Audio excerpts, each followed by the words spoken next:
Cashflow Diary Podcast, episode 195. Welcome to yet another exciting episode of the Cashflow Diary Podcast, the podcast that teaches you insider tips, tactics, and strategies for creating leverage streams of cash flow into your life. Learn from top-performing entrepreneurs, business owners, investors, and thought leaders from across the globe as they share their secrets to success. Like what you learn on this and other Cashflow Diary podcast episodes?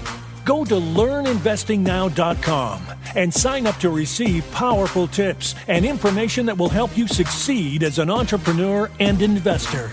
Now, here's your host, investor, entrepreneur, business owner, educator, speaker, author, and master facilitator of Robert Kiyosaki's cash flow game, Jay Massey. All right, ladies and gentlemen, welcome to another episode of the Cashflow Diary Podcast. My name is Jay, and you knew that already, and you also know that I'm the host. And I'm glad today that you are here because many times you've heard me say things like, you will never out-earn your personal growth. Well, there's a reason for that. And more importantly than that, sometimes the most important thing you can begin to work on is yourself, period, bar none. And today's guest is an expert at helping you do that. In fact, he himself has built multiple multi-millions, that's a lot of zeros, and more than once, companies. You got to understand that. If you do something and you do it once, that's one thing. If you do it twice, that's okay. Maybe you know what you're doing. But if you can do it in multiple industries and span many different countries and with your business experience and help, get this in your head, 10,000 trainers. He's on a goal to help 10,000 trainers train all the information that he knows in his head and has the ability to help you and I do that very thing. Business leader, author, trainer, humanitarian. He has even been able to help Make-A-Wish raise millions of dollars for more children. Here's the thing. When you have attained the goals that you have, I believe those goals become a responsibility, and this gentleman has managed to give back a significant amount, and today he's giving to you. I'm speaking, of course, of David T.S. Woods, and here's the key thing. You'll be able to get a whole lot more of him because he's got a podcast. Amplified Life is his thing, and I love it when people want to live absolutely on the edge, become the best of themselves, and now let's get the best from Mr. David T.S. Wood. David, you there? Jay, what an introduction. I think that's my favorite one ever. Hey, by the way, great job on what you do. I mean, I really love your style. I love how you bring your information to your public, and I just want to commend you for doing an incredible job. Thank you. It is a labor of love, and as you well know. So I appreciate that. Now, what I'm going to do is I'm going to ask you the same question I tend to ask guests, the very first one all the time. And to give you a little bit of background, I tend to look at today's entrepreneurs a lot like yesterday's superheroes. Okay, so I think they have a lot in common. You know, superheroes, they get dressed up. Entrepreneurs get dressed up. Occasionally, superheroes put on tights and masks, and entrepreneurs think they're wearing capes when we're going around doing things. Did he say wearing tights? I've done that a few times. Yeah, well, see, there you go. There it is. There it is. So all I'm saying, though, is we use our special talents and skills to help other people with whatever their challenges are. That's what we do. But just like that superhero. The superhero at one time, you know, before they got bit by the spider or hit by radioactive whatever, they just were typically normal people living a normal life. So they had an origin story. So before you were impacting hundreds of thousands of people, before this mission for this 10,000 trainers, before the podcast, before all the businesses, before working in over 50 countries, what I would love to know is who is David T.S. Wood? Well, you know, it starts born in England, and you know, I lived. My dad was in the army, so we traveled a lot. So lots of different schools, and I was really, really bad at school. My history teacher sat me down when I was 15, and he looked me square in the eyes. His name was Mr. Osler, and he said, "David, you're the worst student I've had in 37 years of teaching, and you'll probably end up in jail or on the streets. And I left school that day. I was quite angry. I was quite enlightened. Wow. And I told him to go somewhere very, very far away. Yeah. Was it warm where you were telling him to go? Yeah, it was warm. Warm and fiery. No doubt. And I left school that day, and I left home around the same time. So I left home at 15, and I started dabbling in business. My first business was a window cleaning business, and I actually swept chimneys. I know it sounds kind of like an Oliver Twist story, but I was thinking Mary Poppins, but okay, yeah. Chimney, exactly. chim. Yes, it's my favorite movie ever. It's awesome. Anyway, there you go. But something happened when I was 20 that kind of changed the course of my life, and it was an accident because at that time, everyone I knew was getting high. Everyone I knew was getting drunk. I mean, we had a pub culture in England. I played on a darts team, and 12 of my mates were going to go on an all-inclusive trip to Tunisia. I had no idea where Tunisia was. I just knew it was all-inclusive, which meant we'd be having a lot of drinks and a lot of laughs. And when they left, I decided to stay and travel until my money ran out. I had about $2,000 left in my money belt stuffed down the front of my pants because I was so terrified of everything. And it was almost like when they took off on the plane, I turned around for the very first time in my life and noticed the world. I noticed people, and I was terrified of them because I'm in a Muslim country. For those of you that don't know, Tunisia is in North Africa, and it's a Muslim country. Here I am, I'm 54, so this is when I'm 20, 34 years ago. I'm wearing those like tight, muscle shirt and really tight little shorts, which was very much the fashion back then. Where in a Muslim country where showing your arms and legs is just not the thing. And what ended up happening was, I locked myself in a hotel room for 7 days, and I used half my money. I was terrified to go out. But I realized in the end I had to go out. And I started a journey which lasted 10 and a half years, 42 countries. And I traveled around the world, and I worked illegally almost everywhere I worked, and ended up in Canada where I live now. And I was illegal here for 3 years. I slept on a roof the first night, and I arrived in Canada with a backpack, a guitar, and about $200. And that was in 1990. And since then, the sort of the business journey has started. Wow. Okay. Did you say slept on a roof? I just want to make sure I heard that correctly. Yeah. Well, I did that. When I went every time I went into a new city or a new town or a new country, I would give myself, I couldn't spend any money until I had somewhere to live and I had a job. And so the first night, typically in every single new country especially, I would sleep on a roof. And the reason I slept on roofs is there's no people on roofs. So I found it to be the safest place to sleep in a new city. And then the next day I would go out and knock on doors, and I'd figure out where I'm going to live. And obviously it got easier over time. But it was an incredible 10 and a half years. I mean, I can't tell you. I spanned the globe, and I ended up in some incredible stories and situations. And it was a wonderful time. You do realize there's a book there, right? Yeah, I know. People keep telling me that. Like, especially all my friends that are authors. They keep saying they want to kick me in the butt. Come on, Dave, write. I'm like, yeah, there's a serious book there. Sleeping on a Roof. That's a great. Just start with that title. Now, one of the things that I would like to point out, something that you said that I think is cool, that I don't know if it was good, I don't know if it's bad. I just know it was somewhat of a courtesy.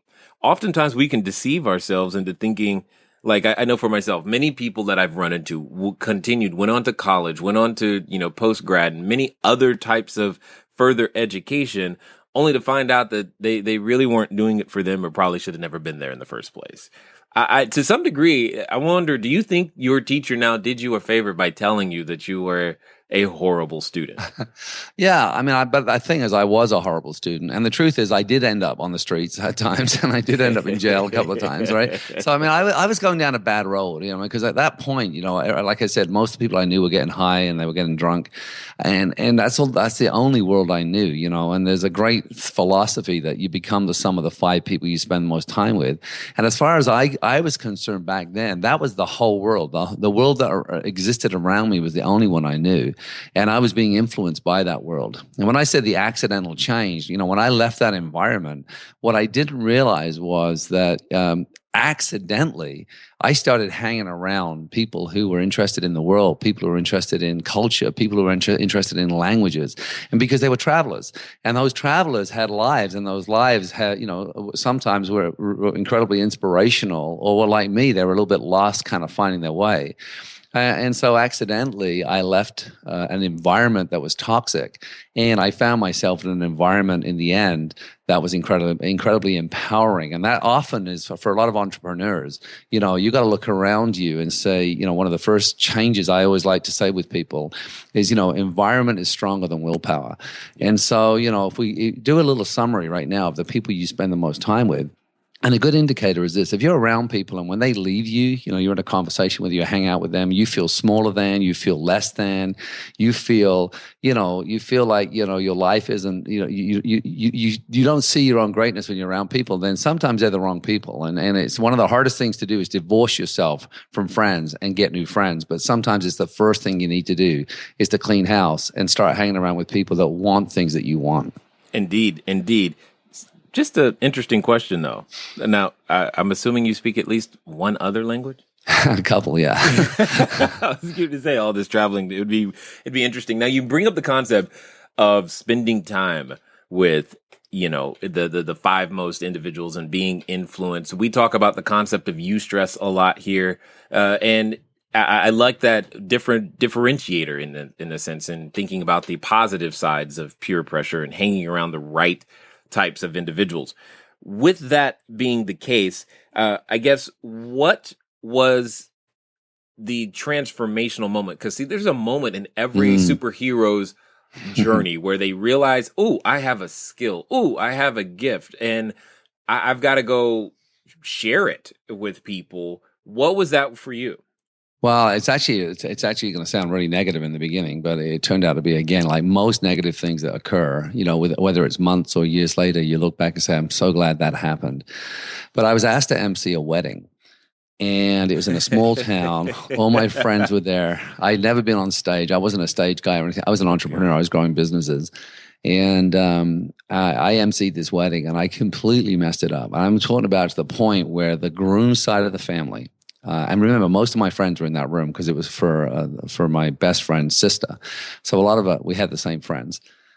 The groom side of the family got up and walked out of the wedding. They didn't come to the party, and some of them didn't speak to him for a year. So, I'm talking about a complete... Wow. And I went into this tailspin of complete public humiliation. And for years later, my wife would catch me sort of staring off into space, and she'd say, David, stop thinking about it. And it was like I almost got stopped in time. And then, and it affected every part of me, and what ended up happening was, a few years later, my marriage was on the rocks. I was not in a great place. My business was doing okay. I was kind of stuck. And my wife suggested we go to a personal development program. And I just said yes. I say yes. My favorite word, by the way, is yes. And my second favorite is both. Right? So we drove up into the mountains to a sort of an elite sort of transformational personal development program with a guy called Harv Eker, who wrote the book Secrets of the Millionaire Mind. And I'm watching this guy on stage, and halfway through the second day, I said to my wife, I'm going to teach this program. She looked at me and she said, I know. And I went about becoming a trainer, and I've dedicated the rest of my life to that moment because I watched a guy that had a system. That's why you see 10,000 trainers, because, I was in so much pain from that incident. There's nothing like total public humiliation to put you into sometimes into a dark spot. And now, I try. My next event's got 15,000 people in it, right? And so, and I spend my time traveling around the world, writing and delivering training programs, but fully experiential, where the audience is a star. And at the wedding, I try to be the star. I try to make it all about me. I had no understanding of the possibility of empowering an audience. So it was really, that was a transitional moment for me when I sat in that room and decided. They say the two most important days of your life is the day you're born and the day you discover why. And I discovered why that day, and I've dedicated my life to it since. And that's awesome. It's always something like that. It has to be, I find that those moments, so we call them those superhero moments. They often start with a tragedy, but they definitely mark us in some unique way that ends up explaining why are they so passionate about what they're doing now and going off into the stratosphere. So this is kind of a setup question to some degree, but I'm curious to hear your thoughts. One of the most important skill sets that I've learned as an entrepreneur that is absolutely bar none necessary is what some people I think today overlook, especially in the days of, Twitter and Facebook, etc. But just being able to communicate is a necessary skill set for an entrepreneur. I would love to hear how important you believe it is, given all the experience that you've had, and especially if you could go back and redo that wedding. Well, I have. I've emceed now. I mean, I've just been asked to MC another wedding, but I probably MC 1 or 2 weddings a year. In fact, Mike Dooley, do you know Mike Dooley? He's a tut.com. He's a best-selling author. He was on the movie The Secret. Have you ever heard of him? No. All right. Well, he wrote a book called Infinite Possibilities. He's written 11 books, so he's a prolific author. But I actually wrote his wedding, and I not only emceed his wedding, but I married him. So I've actually come a long way. Wow. And I just wanted to say that not because it's Mike, but because a lot of people may know him. And so, I would say that the art of communication in all forms. I mean, physiology is an art of communication. The willingness. I always say, everyone. This is one of my quotes, but everyone's waiting for somebody else to go first. So communication is a nonverbal thing first. It's a willingness to reach out. It's a willingness to touch people. I mean, I use a lot of physical touch, especially with strangers, because imagine 10 and a half years in 40 countries. And I didn't speak the language of many of those countries when I went in there. Right. And so I had to rely very, very heavily on a physiology and an openness in my smile, in my eyes, in a connection that was deeper and richer and more authentic and deeply caring. I mean, there's a lot of attributes to communication. But I think if you go through the multiple layers of communication, then you say, well, okay, and at some point you got to speak. And I think that, again, it's not a question of being articulate or using the right words. It's about where's the origin of the words and how connected am I to my words. So if I deeply am connected to my words, when I speak them, they're gonna have a resonance. There's gonna have an impact on people around me because I truly believe in what I'm saying. And that's why some people, they can talk what sounds like absolute nonsense, yet they're so deeply impassioned by and they believe so deeply in what they're saying that people are kind of in awe. And they're like, I don't know what you just said, but I'm in, right? You hear that a lot with entrepreneurs. People are like, I think you just described nearly every politician as well, but keep going by all means. Well, yeah, but some of those are not completely authentic, right? Right. But this authenticity piece, I think, is big. But then if you start to master skills, if you say, well, guess what? I am going to master certain skills. So in other words, I'm going to take my communication to another level. So what can I do? Well, I can learn how to be powerful in front of a room. And if you look at some of the great world changes, and they had different styles. Mahatma Gandhi had a completely different style from Martin Luther King, which had a completely different style from Kennedy. But each one of them have a resonance with their connection to their words, but their ability to deliver and communicate in front of it. Because, great entrepreneurs want to communicate to hundreds, if not thousands, if not hundreds of thousands of people. And people who are okay doing, the mom and pop thing, you're still going to have to communicate to, 20 or 50 or hopefully 100 people a day. But at least there's going to be that need to have those verbal skills as well. But mostly people forget. Our words are only 7% of our effectiveness in our communication. And our physiology actually makes up the greater part, and then tonality and all those things can be learned. So I'd say for an entrepreneur, think of yourself as an asset. You're the greatest asset. And think of the greatest investment is you. And I would say start doing things like improv. Go to acting classes, go to communication classes, go to personal development classes. And like I say, your wealth can only grow to the extent you grow yourself. And I think it's fun because you're going to start really finding that, even your physiology, how to move your body, it can be a learned skill. It's interesting and refreshing, by the way, to hear you say these things, especially some of the what some might consider to be off the wall or outside of the box. Why do I don't want to be an actor. Why do I need to go to improv? I'm often educating and telling people that, you probably should go to Toastmasters and take advantage of the table topic section, because life is a table topic. I mean, you don't have time to prepare all the time for the answers, but you want to be able to say something and sound somewhat intelligent, even if all you can say is, you know what, I really know nothing about that. All of those things are necessary skill sets. But I like the thing the most is all about you have to grow yourself. Here's the question. Why is it when the young entrepreneur, when we're first getting started, the last thing it seems like we actually want to do is to invest in that time or that money or that seminar or that personal development piece, but we really, tell me, I get this a lot, especially in the real estate world. Tell me more about how to write this kind of offer, and tell me more about how to do this, high level technique over here. But the basics of personal development seem to be overlooked. Well, I think there's another part to it as well, which I think we can throw in the mix. And I know that we could probably talk all day on this one, and hopefully we can. but the idea that, people always say to me, well, how do I reach more people? How do I have a deeper connection? Because really, when people feel seen and heard and loved and respected and liked, all those different things, there's a connection. And I would say common ground. The thing that really, really differentiates, and if you're at home right now and you have a pen and paper, if you're driving, don't do this, do it in your mind maybe. But, imagine if you draw two circles and they overlap in the middle by a small piece. So you've got two circles overlapping slightly in the middle. And the person on the left is one circle. And let's say they love ballet and they love cooking and they love the opera and they love walking, right? And the person on the right, all right, they love space. And they love, deep sea diving, and they love deep sea fishing, and they love hunting. You can see that these two people are polar opposites. They have very, very different interests. But let's say in the middle, in the intersection of the middle, they both love dogs, right? And so immediately there's a place of common ground. And what I found, and I've trained almost 1 million people personally.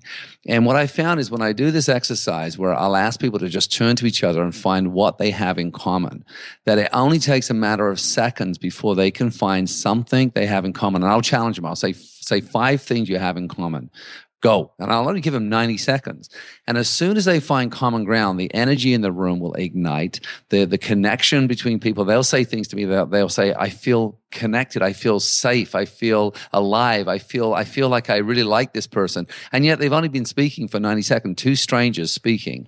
And in 90 seconds, if you can find a place of common ground. So one of the most important parts of finding common ground with more people is leading an extraordinary life. So taking up more hobbies, doing more things, learning new things, always being like, if you're not learning something new right now, go learn something, whether it's dancing or whether it's guitar or something. Because next time you speak to someone, if they say, actually, I'm just playing guitar, and you say, me too, suddenly you have common ground. Suddenly there's an electricity that's going to go between you. And that is one of the most definitive secrets of great communicators, is finding common ground. And that's why the more experiences you have, the more things you say yes to, it's going to come back, and you're going to have a touch.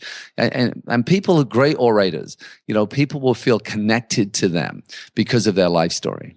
Yeah. You know what's funny is that I often don't think a lot about how I grew up in terms of the military. So while you were sleeping on roofs somewhat voluntarily, we were being dragged around because of the Army, so again, all these places. But what it did give me is a significant amount of experience with a lot of different people in a very condensed amount of time. And when you mention the idea of having all of those extra experiences, that's true. And picking up an extra hobby or two probably couldn't hurt either. Right. Well, that just makes life fun, right? Because, when we're learning, we're growing. When we're growing, there's something exciting about learning something new. Everyone, it's always messy. This is the bit that most people forget. Every master was once a disaster in everything they ever did. So even real estate, you and I, I know we should probably talk about money at some point, but, I remember my first deal, it was a complete disaster, right? And I was really bad at it. And I made lots of poor choices and lots of bad mistakes. And then I did another deal. And then I got better, and I got better and better. And over time, our portfolio completely changed because we stayed in the game. And what most people do, they have a disaster, whether it's in business or in investing, and then they stop. And they don't realize that the disaster parts are part of the game, because you're not going to typically, sometimes you do, but typically you're not going to hit a home run on the first bat, right? You're going to have to miss the ball. You're going to have to hit some balls over your head. You're going to have to break a bat or two before you start to understand how to swing that bat. And it's funny, I'm using baseball as an analogy, and I don't play baseball, but there you go. It doesn't matter, but it fits. It's so true. I mean, learning how to get, let's go with baseball. Learning how to get on base is a skill set. If nothing else, just get on base. And the first time at bat, it's not going to be like it was. And even if it does go well, I promise you, 2,000 swings later, you'll look back at that first swing and you'll be like, oh my God, I can't even believe I hit the ball. I got so lucky. I mean, there's just so much. You're going to spend like 300 swings without hitting a ball. Yeah. And I think that's the life of the entrepreneur. Great entrepreneurs, they have made more mistakes. They've had more flunks. They've tripped over. They've fallen down more and successful. I think all my wealthy friends, and I'm fortunate to have people in my life who are worth billions, and I have friends in my life that are broke. So I equally love them. It's not like I don't judge, but I mean some people have jobs and they're limited incomes, and it means that they live a life where they're typically, just managing or struggling or just surviving, right? Because their income is so small. But I have friends who are billionaires, and when you look at the differences, it's about their willingness to take a step, and the difference between my billionaire friends, and I have 3 friends that are billionaires, and if you look at their life and you listen to their story, they're very normal, very average kind of people, but they kept taking those steps, and they took the steps early, and they learned from those steps. And when you listen to the things that went wrong in their life, instead of being stopped or reduced by them, they became empowered by them, and they said, you know what, I'm going to go back into the arena. I'm going to do this again and again and again. And they've refined themselves over time to the point where they've mastered something. But they were all of them were disasters in the beginning, right? Well, and in fact, one of the things that you're saying that I absolutely love is I'm often asking people to fail fast, fail forward, and fail frequently. And you're really nailing the concept of failing forward. You don't, experience that failure event and then go, hey, you know what? I tried swimming. I'm just going to go do jogging now. You pick right back up right where you are. And that takes courage. That takes guts. That takes a lot of things.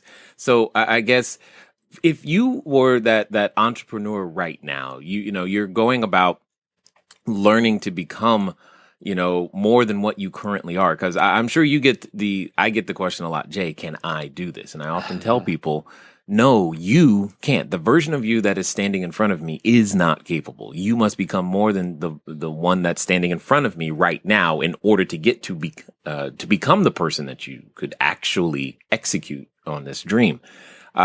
What would you say are some of the major areas of growth most entrepreneurs need to focus on or be aware of that they may not be aware of? Okay, so you probably picked up on this at least once before in one of the many other episodes, but personal growth is a part of the name of the game. You must do some of it. You don't have the option to not grow personally and make your business work. So one of the best ways to do that, and yes, I'm about to remind you to pick up a copy of Cashflow Diary, 10 Steps to Creating Wealth in Any Economy. You can get a copy for free at cashflowdiary.com/free book. Again, that's cashflowdiary.com/free book. For those of you listening on a mobile device right now, send a text message to 72,000. 72,000, the keyword is book. 72,000, the keyword is book. One of the biggest and best things that has happened for me personally, and I know for you, is being able to read and understand the insights of others, to be able to grow personally, apply that information as it fits for me, and move forward. We all must be in this state of constant, never-ending improvement, and we've got to find ways to do it. If not my book, then go pick up another book. I don't care what book. Just go pick up something, begin to read it, and most importantly, learn to move at the speed of instruction. Enough of me. Let's get back to David and see what he has to say on this subject. Well, I think a lot of entrepreneurs I see are are very rigid and they get stuck in boxes. And so what happens is they feel like, I want to be an entrepreneur. And you look at the stats, I think it's about 74% of people that are employed currently, they want to be an entrepreneur. Right. But, what happens is if you look at the business stats, it's up to 93% of people in business fail. And 93, it's actually about 84%. But what they're saying is if they look up to 93%, that difference between 84 and 93%, that comes from people who are in business that have been in business for a dozen years and still not making money. In other words, they are completely chained to their business and they struggle every month. So they consider that to be a failure as well. It's people that don't, create wealth from their business or freedom. Let's say freedom is the thing, because a lot of people don't, maybe are listening and you're not looking to have wealth, because wealth is such an ambiguous thing to, some my wealth and someone else's wealth is completely different. But I think freedom to choose, freedom of time, freedom to be able to say yes to go. If I said to you right now, listen, Jay, let's take a month off and go and climb Kilimanjaro, which we recently just did. But a lot of people can't. A, it's about a $10,000 trip, and B, you need a month off. In fact, we took 6 weeks off. Can you do both those things? Well, most entrepreneurs can't do that because they don't start off with a life by design concept. And I think that one thing I'd be saying, if you're brand new, first of all, think about your life and say, well, if I could design anything I want, what do you want? And if you say, well, what I really want to do is I want to have a cultural experience. I want to be able to travel for 3 months of the year. I want to, and then you go buy a Subway franchise, right? and you're stuck behind a counter. Because it's safe. You think, well, I want to be an entrepreneur, so I go and buy a franchise. So, you just bought a job. And it's a limited job. And I'm not saying that isn't the way to go, but if your passion's in life, and if you say, well, if I was designing my life, I want to design that I have at least 8 weeks off every year. And I want to be able to have the money to be able to travel where I want. And I want to be able to do these certain things. Well, if that's where I'd start with a life by design concept. Then I would find a business, or I would find something that would allow that to happen. And how do we know what that looks like? Well, I'd find other entrepreneurs that are doing things, that are living the life that I want, the freedom that I want, and I would start to model them, because the quickest way to learn is to model success. And there's a great saying, success leaves clues, right? So if there's someone who's leading the life that I want, and they're in business in a certain way, and they're behaving a certain way, and I can model those attributes, I can then start to design a life in day one, so that I don't become one of these stats of someone whose business is failing because they're obviously not impassioned, or they've chosen a sector it's the wrong sector, but B, they're trapped because now they just bought a job and they're actually unhappy, but they don't know how to get out of it. Now they're trapped because they've made an investment, they've invested all this time, and most people just get trapped there and they feel unfulfilled and unsatisfied. I'm not sure if I answered your question correctly, but that's where I'd start. Well, I think you hit it head on the nail. You know what I'm trying to say. Nail on the head. That one. Yeah. That one. But for those of you who are thinking in the real estate world, this is what I've meant when I say I'm a lifestyle investor, and I don't necessarily mean fancy watches and cars and those types of things, because I've already learned that I don't fit in a Lamborghini, and I'm still upset about it. But are you 6'7" or something? Yeah, right. Yeah, I'm 6'4", and I can't fit it behind the wheel. I can barely fit in the passenger side. I was not encouraged in any way. It did not go well. So moving on.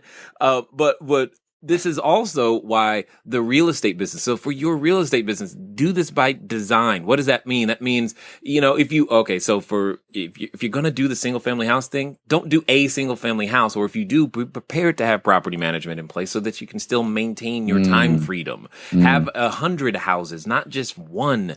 If you're going to do the Subway franchise thing, here's how you do the Subway franchise thing and still manage to do lifestyle. You have 15 franchises, not one. That way you have the ability to put in between you and that counter a number of people who can watch and oversee and do those other things. It's a matter of scale. Most of what you're wanting to do can be done. It's just there's so much more that's required from a team standpoint and scalability standpoint in order to make all these things happen. No more playing the small game at all. No more playing the small game. So I'm curious to know, David, what would you say if you had to, I should say, start from zero today, I love now. I love that question. One, what resources do you think you need to get going? And two, how long would it take you? What would you do? Well, I've reinvented myself quite often. I mean, I consider myself to be a little bit of a reinvention expert because I don't have any fear, right? I mean, because I've learned how to trust me. And I think, having self-trust is a big thing. So the number one resource I feel is people. Because, Yes. all right. Sorry, you just got me all kind of excited Did you get goosebumps then, Jay? Right. It was like, yeah. Right? Yeah, because people always think it's money, but it's not. It's people. Because if people know, like, and trust you, they'll invest in you. And if you've got experience and you're integrous, because integrity is a really important thing. One of the hardest lessons I had to learn was how to tell the truth. And I always say it took me 44 years to learn how to tell the truth. And another one of my quotes is, my 8 most favorite words: tell the truth all the time with compassion. Which means you've got to tell the hard truths and you've got to be able to tell the truth. Which means, if I lost everything, and I'm a resilient, I don't lose myself. I just lose what I had. I lose my home. I lose my car. I lose whatever it is, right? All those things are gone. Everything still remains. The only thing different is I don't have that particular property in my life anymore, or that car, or whatever. And most of us tie our success to the wrong thing. And I look at the friends I have. I look at the connections I have. And I would go and I would look at what is it I want to do next. And I would do it immediately. I'm talking about, and this is what I've done in the past, where I've changed my life. And I've gone from one thing to the next. I do it the very next day, and sometimes the day of a disaster. And again, I've never gone bankrupt, but I never judge people who do, ever. I always say Walt Disney went bankrupt 7 times, and I've had friends who've dealt with bankruptcy. I mean, Donald Trump's been bankrupt 4 times, I think now.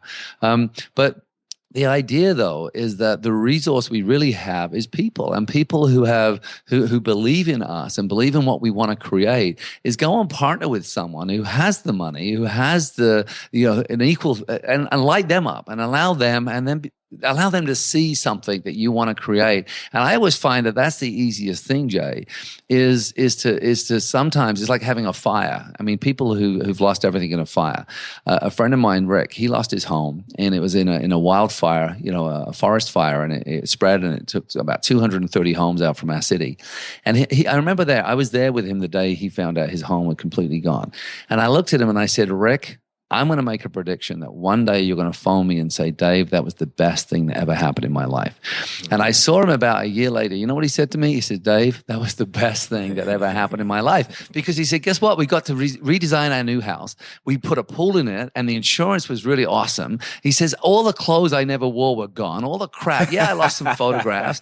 But today, in today's world, no one loses photographs because they're all in some cloud somewhere, right? So in the end, and this is a big thing for entrepreneurs, always have the right insurance. I can't stress enough that insurance is something you don't want to be skimping on. Even when you rent a car, put in the extra $1 million. Because if you hit someone, it's just easier to have more insurance than less. And I know it's a pain in the ass, but I'd still do that. And so what I say is that, sometimes you lose everything. You get a brand new start. And it's almost like, yes, I can do whatever I want now. All that old crap's gone. I've got all the experience still remains. I have more experience than I had. I learned things that I didn't know when I started my last endeavor. And now I'm a brand new person with a brand new start. So I think it's actually a great thing to think about. Yeah. And it becomes this, it's like all the weight that you were, if you were swimming and you were swimming with weights on, all of a sudden the weights are gone, and hey, you weren't going to clean the garage anyway, so hey, at least it's gone. You don't have to worry about it. I kind of like all of those things. Is a good way. That is a good way to clean the garage, is to set fire to it. Yeah, it's done. It's I know where everything is. Imagine tomorrow we're going to get a phone call and say, "Well, Jay told me I should set fire to my house." Dude. Right? I feel like we're going to have to have a disclaimer at the beginning and end of this particular episode. Yeah. It's all good. So when it comes to the idea of creating businesses, share with us some of the ones that you've done and what led to making those possible. Well, again, like I said to you, when I started out, I was a window cleaner, and that's a really important start, because I've said, when I see people like right now who are struggling, and I always say, why don't you just grab a ladder and a bucket and start there, and then build Because I would. I mean, if I lost everything and I needed to make money, I mean, I don't see that happening, that I ever have this I need to make money mindset anymore. But let's say I did, I would have no problem picking up a ladder and a bucket and going back to my roots. But I'd build a really, really big window cleaning round that offered such amazing service that became significant that I'd find a manager to run it and I'd have a residual income from it. And I would guarantee that would happen within about 6 months because I would not be denied. And the difference between a great entrepreneur and one that is mediocre is the level of passion and the level of drive that they're going to put in the beginning. It's like, a rocket ship. All of the energy is used in the beginning.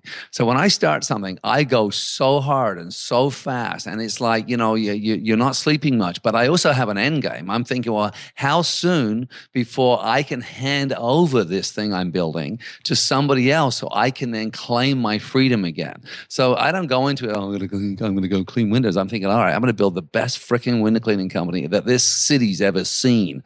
And then we'll take over the next city. And then it's going to be the province, right? That's a different mindset from most people. So I started window cleaning, and it taught me how to knock on doors, and it taught me about building relationships, and it taught me about freedom because I'd been working at the time. I left school at 15, and I was earning 40 pence, that's 80 cents an hour. And I mean, it sounds like Dickens' wages, but I mean, I was like grossly underpaid. And I remember when I first built a window cleaning round. I was like cleaning council estate windows, which is like rows and rows and rows of the same houses. And I'm out there and I'm cleaning these windows. And by the way, this sounds like a window cleaning story. I think this is an entrepreneur story. I think this is a philosophy story. This is I can apply the same principles to any business and I'm going to have the same success, right? I start off there because I don't know how to window clean. I just borrowed a ladder from next door and I was kind of broke, and here I am. And I owned a motorcycle, by the way. So I'd take my ladders, half of them up the village, and then I'd come back for the other half and I'd be riding a motorcycle with a freaking 12-foot ladder on my shoulder, right? And what I do, I started doing this kind of like small scale. But I was still suddenly I was making 4 or 5 times more because I was in control. I could work as hard as I wanted to. And then as I started to see it a little bit more clearly, I started to say, well, why don't I do the pub? Why don't I do, the big manor house on the hill? And before long, I started to design a window cleaning route that had the biggest houses where I made the most money. And I would often be given a cup of tea and I'd climb onto the roof and I'd sit there in the English countryside. Remember, I was imprisoned at, 80 cents an hour. And here I am sitting there with my legs crossed, eating a chocolate biscuit on top of a manor house. And a manor house, and I'd make 250 pounds, which is, I couldn't make that in a month, and I'd make it in a day, and I'd spend the day there, and I'd have a laugh with these very, very rich people, and I'd ask them questions about their life, and I'd look through their windows at the journeys, and maybe that's what inspired me to travel, right? And I'd say that, and before long, I started to design the route around how I wanted to feel, and then I found someone to manage the route, and so that started to pay me, and I could go and do something else, and that was an early lesson that I still apply today. No doubt. And I can hear it. And I hope for those of you that are listening, you also heard he didn't let what he didn't have stop him. I mean, including knowing how to clean the window. he did. I've tried to imagine carrying a ladder on a motorcycle, but Well, my first car, because I had a motorcycle license in England, in fact, on my Instagram account, which is Amplified Living, right, there's a picture of my first car, which is a 3-wheeled car. It's called a Robin Reliant. And so my first real car, I could drive on a motorcycle license, but as long as I didn't use reverse. So if I wanted to reverse out of a parking stall, apparently I had to push it. Of course, I always used reverse, but it had a reverse on it, but under the statutes. So Actually, I ran my business. After a while, I bought this little 3-wheel car, man, and I had more freedom. My girlfriend at the time worked for a big corporation. She was an executive assistant for the GM of this large company, and I saw how big his car was and how fancy his watch was, but he had no freedom. And I'd be sitting on the roof eating chocolate biscuits in the middle of the afternoon, laughing with people. Right. And I thought, I got life made here. Right. So if you value freedom, listen to what being said. So tell us a little bit more. What are you doing today? Where are you today? Are you are you better with your geography now? Yeah. I mean, I live a life by design. I live in the most gorgeous place in Canada. I mean, in fact, after the show, I'll show you. I'm overlooking a lake that's 80 miles long. It's breathtaking, and the philosophy of a life by design means that I create. Every day should be an experience. So again, as an entrepreneur, if we start off with the philosophy of life by design, it means we have to work really, really hard, but never lose sight of the fact of what we're building, and that's where leverage comes in. So I've built every kind of company. I had a natural products distribution company where we were the first persons to put in handmade, handcrafted displays into like health food stores, and we were in every single health food store in Canada, and we were bought out by a Swiss company. I've owned a restaurant and a pub. We had a huge restaurant and pub. I mean, I could go through a litany of different experiences, but the one that changed my life and allowed me to think differently. And this is, I don't know if you've ever read the book, The E-Myth by Gerber. Have you ever read that? Yeah. What I love about The E-Myth, which is the entrepreneurial myth, they talk about the lady that, loves making pies. And she's brilliant at it. And everyone says, oh, you should open a pie shop. And so she does. And then once she opened a pie shop, suddenly she has to get an employee, and then she suddenly has to do advertising, and she has to do all these different things. And they say the number one reason why people fail in business is because of a lack of skills. And the things that we're passionate about, she's passionate about making pies, was her skill set. But running a business and being an entrepreneur was not. And so, a lot of people fail there because the dream is around the pie making, but the actual reality is about running a business and the pitfalls of that. And then, not getting paid and paying everyone else first. And there's a litany of things that will come with that. So with me, I got into network marketing, and it was kind of accidental. And I just arrived in Canada. In fact, I was still illegal at some point. I was just about to get my papers to stay in Canada. And, someone offered me this video, and I watched it, and I watched it, and I watched it, and I watched it. I thought, really? You can create freedom? Is that really what you can do? And I bombed, by the way, because every master was once a disaster. And I was an awful network marketer. I was crappy at it, and I did everything wrong, and I was terrible, and fortunately I didn't quit, which most people do when they have that experience. And then I joined another company, and as part of their training, they made me read a book called Think and Grow Rich. Nice. And that book changed my life, because I thought, what? You mean I can think differently about money? I can think differently about wealth? And remember, I had never, I came from a background of window cleaning and stuff like that. But remember, I was willing to trade time. When I came to Canada, I was a waiter, and I was earning $4 an hour as a waiter back then, because we rely on tips in Canada. I remember when I got my first $10,000 a month check, and I'm looking at it thinking, no one ever told me I was worth $10,000 a month. No one. My teacher told me I'd end up in jail or on the streets. This is like amazing.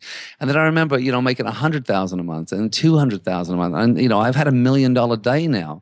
And I look at that and I think, well, where do those zeros come from?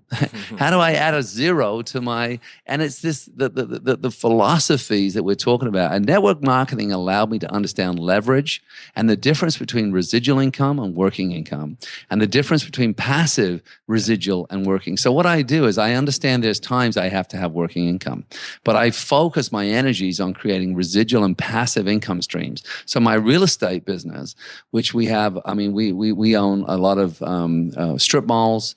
We own mobile home parks. We own mini storages, stuff like that. We have a lot of diversity in our real estate portfolio, apartment buildings, and so the real estate business. I have a partner, and he takes 6% off the top to manage everything, and then we have managers like companies that manage our properties. But he oversees the entire real estate portfolio, which means it's completely passive for me.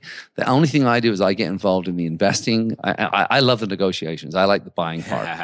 He runs it. Yeah. So I now understand the difference, Jay, between passive income, residual income, which is the network marketing piece, is I think everyone on the planet should understand what network marketing is, and that when we can really leverage, because we don't need the same skill set, because the company looks after most, you've got to find the right company, by the way. Right. The company looks after all the skills, but what's left is the human connection, and then this idea of complete leverage. And so, I mean, I think if everyone understood that they're having a business where they can really create a network, and that it can be a global network, and the freedom. I've helped more people create wealth, more people become millionaires, more people create freedom in their life through the network marketing profession. And I still do business consulting, conventional business consulting, but I can't create the same freedom as fast. But people have to treat it like a business, and they have to go into it, and they have to understand in the beginning they're going to be crappy. And when they learn how to master network marketing, they can become unbelievably free. And that's what I love about it. So I love conventional business, I love network marketing, and I love investing. So I'm a rare breed. Well, at the end of the day, we all have those roots that help us. I mean, I know for myself, the network marketing and participating in a number of different companies is part of where I learned so many things when it comes to business and understanding it. But those business skills are something that, I mean, you're hitting on something that is a pet peeve of mine, because a number of real estate people want to do real estate. But I'm like, real estate is still a business. And for whatever reason, we forget that, and we don't learn the marketing, the accounting, the other stuff that you're talking about that's necessary, that's mentioned in Michael Gerber's book. It's just part of the business. I mean, yeah, you may like actually putting up the walls, but putting up the walls and painting the walls and designing the house, that's wonderful. That's your pie. Somebody's got to know that your pie exists, at some place, some point, and you can set up systems and learn all of these things to make them happen at the end of the day. So we've been talking quite a bit. I get the feeling you and I could share the stage and talk for a long, long time. Yeah.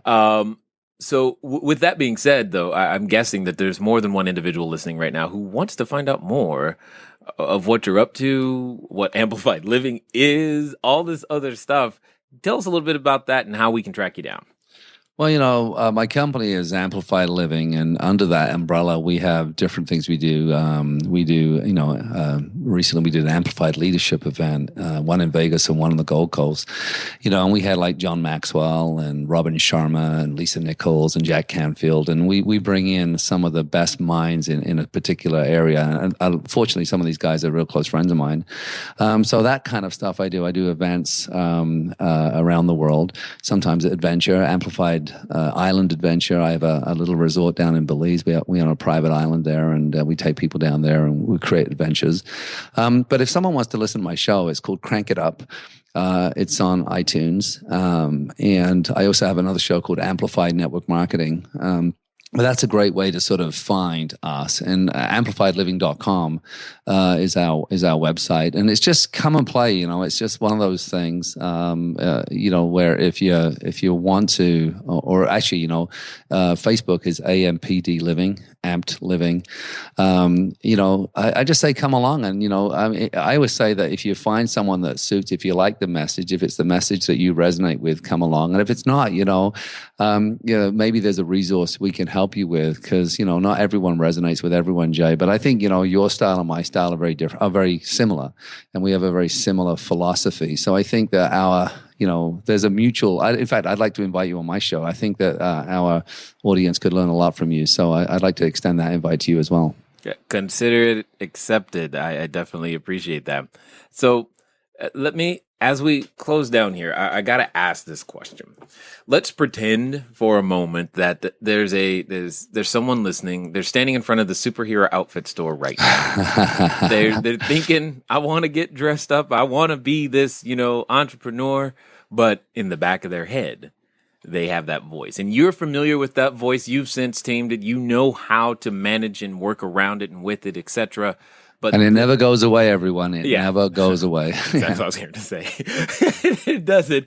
But let's pretend for a second that they're picking out their outfit for the first time. They just finally identified what their superpower is. They're ready to share it, but that voice is still going in the back of their head. What would you say to that person right now? Well, again, depending on your particular skill set. So if your skill set, if you really already have a skill set in business and you want to step into a bigger game, I'd say really find people that you love who are doing what you're thinking of doing. Find success there. Go and dig them out. See who's the best. Let's say you want to get into real estate. Who's the best realtor? You can find it out easily. Just go and look in the paper and ask them out for dinner.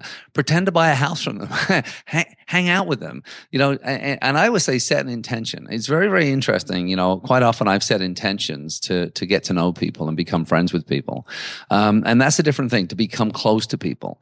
And I would say find people that are really good at what you want to do and look at what's creating their success. Before you jump in, before you put that cape on, is really just to go and figure that out. Or what's their lifestyle? If you say, I'm going to do this, and go and find someone who's doing it. And if they seem freaking unhappy and overwhelmed and overworked, you may want to reconsider which freaking cape you're going to put on, because that's like, I don't want to end up with that life, right? And a lot of people don't do that first initial thing, is what is the life I want to create?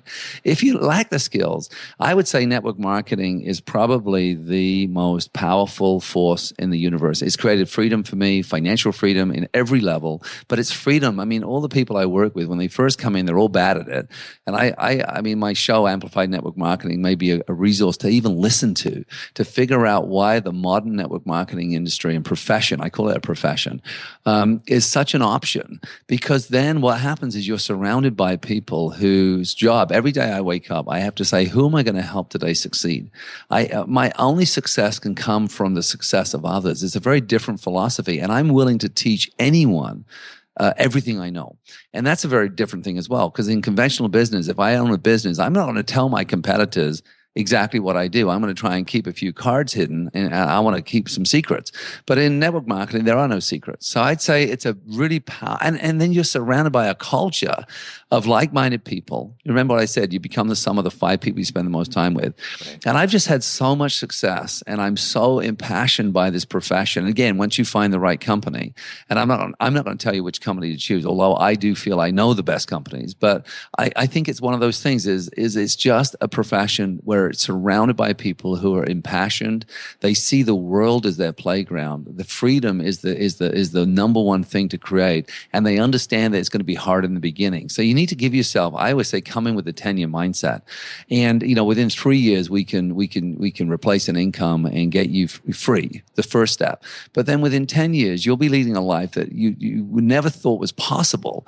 And I truly believe this, and I've done it, and I've helped so many people succeed at it. So this isn't like a network marketing pitch. It's nothing like that. This is a profession that creates freedom. So I'd say that is probably, for most entrepreneurs, the way to go, because conventional business is hard. And then with the money you make from your residual income, you then start creating passive income streams. You can start using that money to create your investment portfolios and your real estate empires. And that's what I do. I use residual income to fund my passive income streams. And I'm constantly saying, how do I create residual income? How do I create passive income? Those are the 2 most important questions you need to ask. And if you want to get yourself handcuffed to a job, then go buy a business, right? And before long, you're going to be stuck into it, and you'll be paying bills and doing crap that you don't want to do, and you're going to be unhappy. And most entrepreneurs are unhappy because it never gives them the freedom they're actually looking for. And then people who have jobs, they work just hard enough to keep their job, and they're paid just enough not to quit. And that's not the answer either. So what's the answer? Freedom. I love it. I love it. I absolutely live it too. So I just want to say I appreciate you taking the time to make a significant investment here with the Cashflow Diary audience. Thank you, Jay. And again, I love your style. It's even more fun to be on the show than listen to it. That's good to hear. All right, ladies and gentlemen, you know what time it is? It's time for you to move at the speed of instruction. What does that mean today? Well, it means get over to amplifiedliving.com. It means listen, understand this. Network marketing, in my opinion, as well, is one of the best business schools on the planet, and the tuition is absolutely affordable for every one of you. At the end of the day, you've got to become more than what you currently are right now. And I think you've got some ideas on how to make that happen. Guys, gals, it's been fun talking to you today. I look forward to talking to you soon. Until next time.